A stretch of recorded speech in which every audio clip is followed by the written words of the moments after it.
Before we dive into this powerful story, tell us in the comments. Have you ever felt judged before someone even knew your name? Don't forget to like this video if stories of resilience and truth speak to you, and prepare yourself for a journey that might just stay with you forever. Elijah M. Rowe never walked fast across the courtyard of St. Beryl College.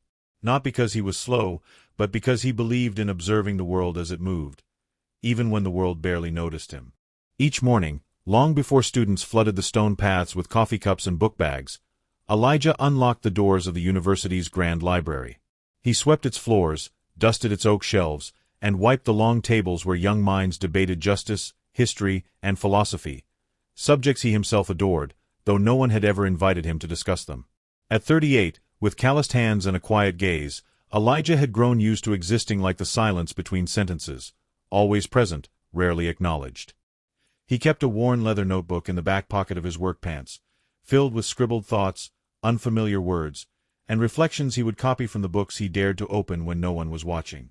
Not long ago, he had found an old volume of philosophy discarded in a bin near the loading dock. Inside were underlined passages, a name he didn't recognize, and marginal notes that felt like whispers from someone who once questioned the world like he did. He kept the book tucked into his cleaning cart, hidden between a rag and a can of polish, the closest thing he had to a mentor. There was no single moment that broke Elijah. His burden was stitched into daily fragments, the looks, the muttered words, the way students avoided eye contact unless something needed cleaning or moving. Most of them called him sir with forced politeness, their tone sharper than any insult. Others didn't speak to him at all. What they didn't see was that Elijah had once been a student too, in a public community college miles from St. Beryl's Grand Towers, before his mother's illness forced him to drop out. She had been a housekeeper for most of her life, and in her final days, lying thin and warm in her hospital bed, she had said, "You've always had a mind that soars, baby. Don't let anyone chain it to the ground." That promise lived in him like a quiet engine. But life hadn't bent in his favor. It rarely did for men like him. So he found his way back to knowledge through side doors, sweeping around it, cleaning beneath it, breathing it in through pages left open on tables by boys half his age who never wondered if they belonged. Elijah didn't resent them. He envied them.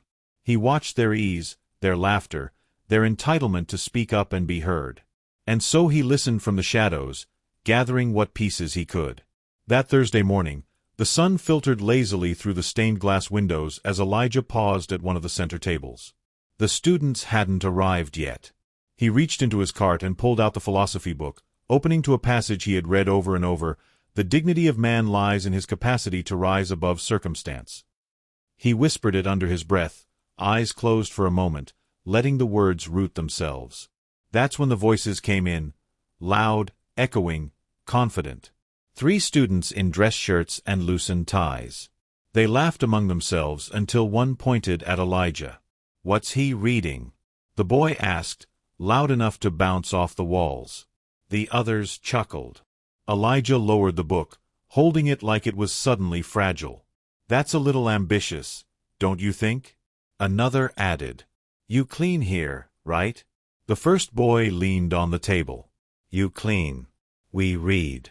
That's balance." Their smirks were surgical, practiced, unshaken by any sense of shame. Elijah didn't respond. He just closed the book gently, placed it back in the cart, and continued wiping the table. His face gave nothing away.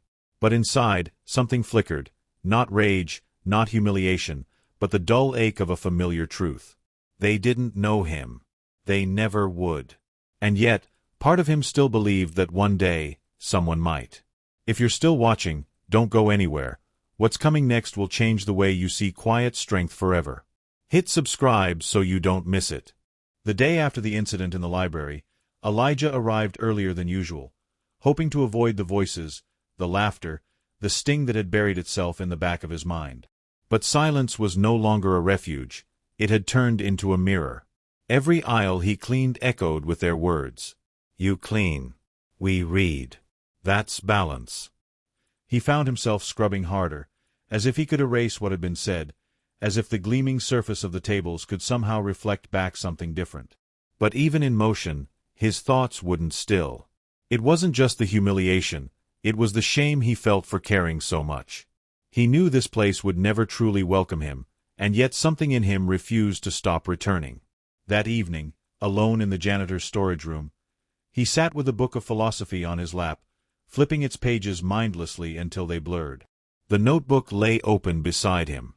He wrote only one line: "Maybe I was never meant to understand their world." He stared at it for a long time. Then, without hesitation, he tore the page out, folded it neatly, and slipped it into the back of the book. The next morning, Elijah returned the volume to a forgotten corner of the library, as if trying to bury a version of himself. But fate, or perhaps something more subtle, intervened.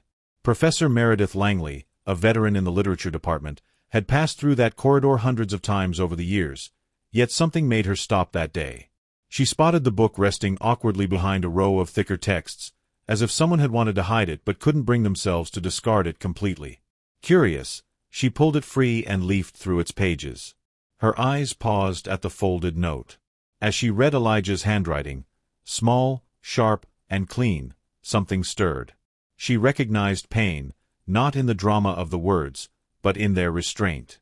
Later that day, she watched from the upper floor as Elijah cleaned the marble below.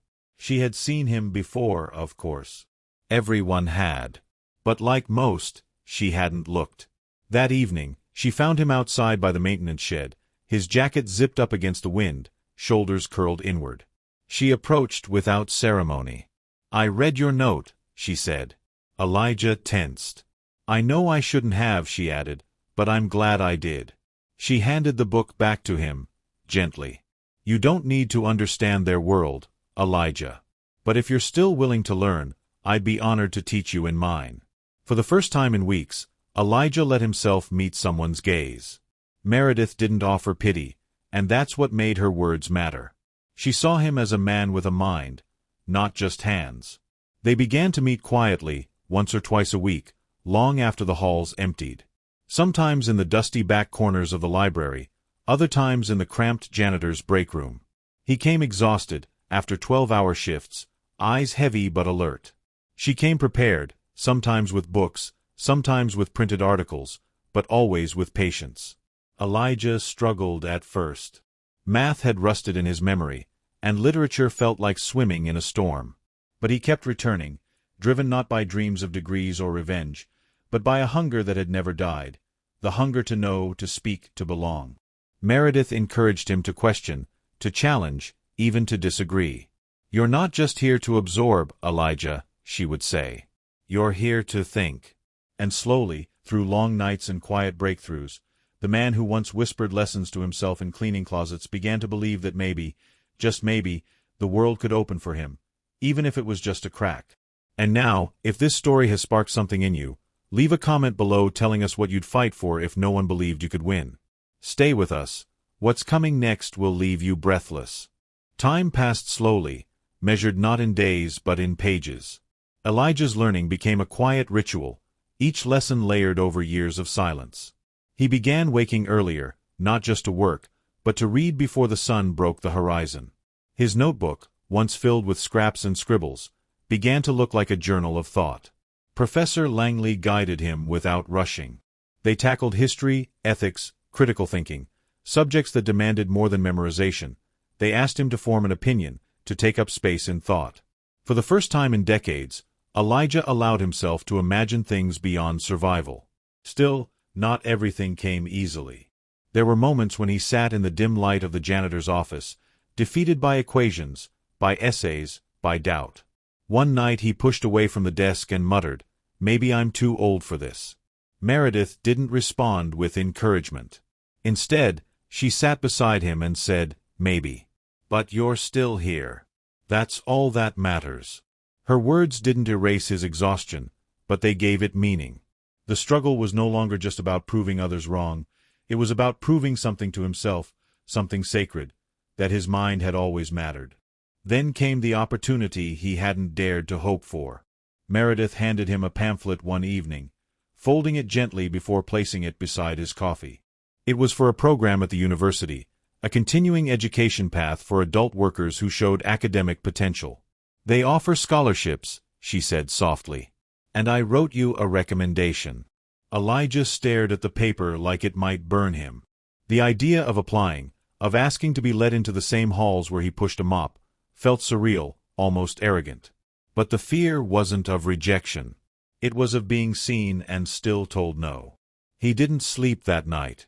Instead, he walked the library's empty halls, letting his fingers trail across the spines of books he used to touch only in secret. When he finally submitted the application, his hands trembled. Weeks passed. Every time his phone buzzed or a letter arrived, his heart raced. Then, one morning, a white envelope sat waiting in his mailbox.